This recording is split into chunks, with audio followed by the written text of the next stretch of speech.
Hi, this is Tracy Lewis with Stuff and Things. Welcome to Winter is Coming Wednesday, episode 18. Today's episode is a review of a couple of, I would call them oddball cards for me. They are cards that they're Slimline. They didn't get pulled out of the Slimline because they're such an odd size. I don't have good storage locations, so they had to be off to the side. And I was going through them, pulled out the holiday ones, which I have a couple of.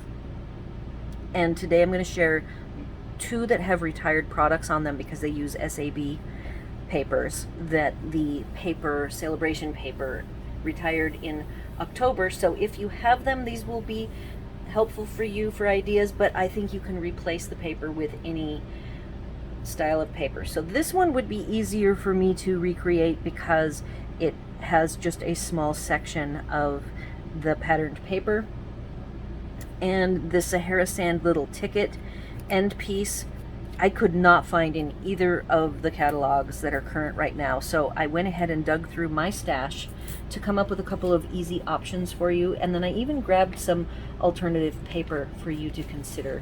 I do have most of the holiday theme papers because I'm a paper addict and cannot resist good paper, which Stampin' Up's paper, all of it is good.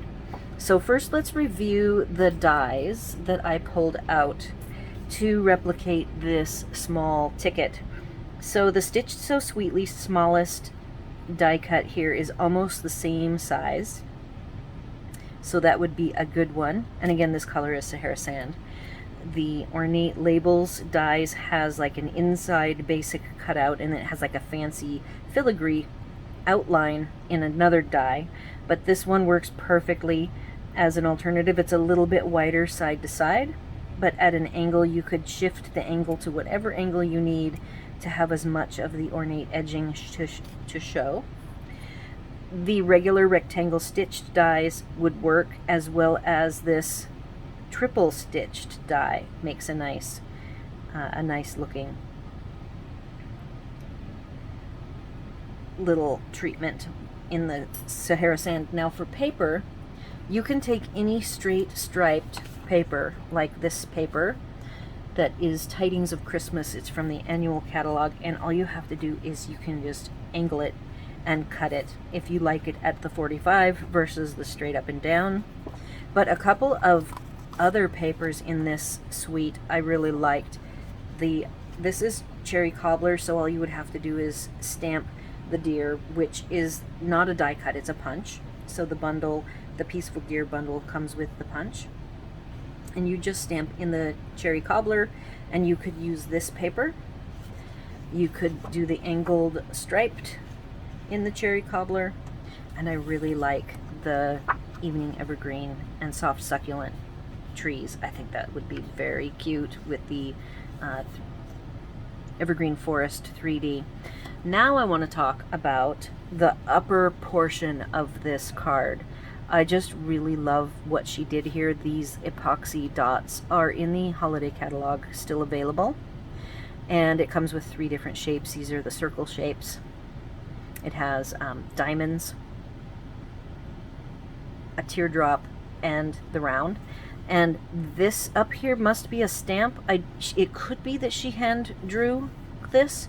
If any of you know what this is, I looked and looked and looked and could not find it, but I really find it sweet because it goes with she unthreaded some trim, the twine, and just pulled one single thread. It's a little bit kinky, and then she curled it up to just make it look very fine.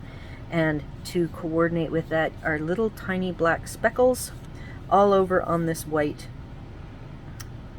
embossed layer.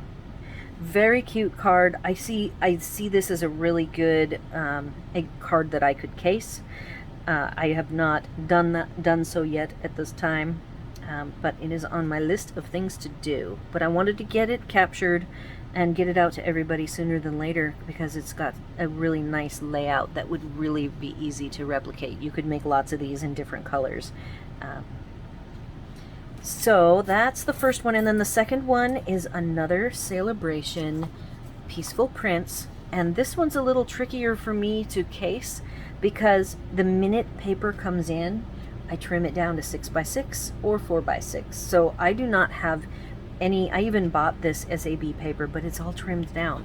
So I think that this is a great idea with the quadrants.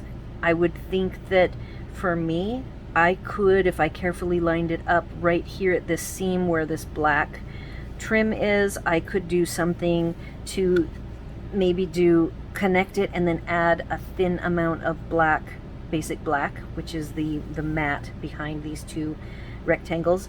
Everything for me is odd numbers, and so what I like about this particular project and why I wanted to share it is that it is a really good example of a non-odd number project that works.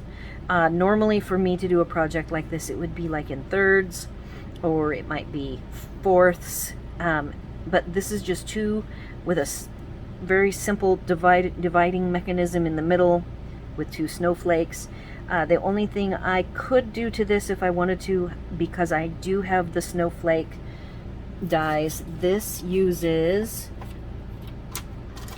the So Many Snowflakes dies that were they're in the annual catalog this year, and they were in the holiday catalog last year.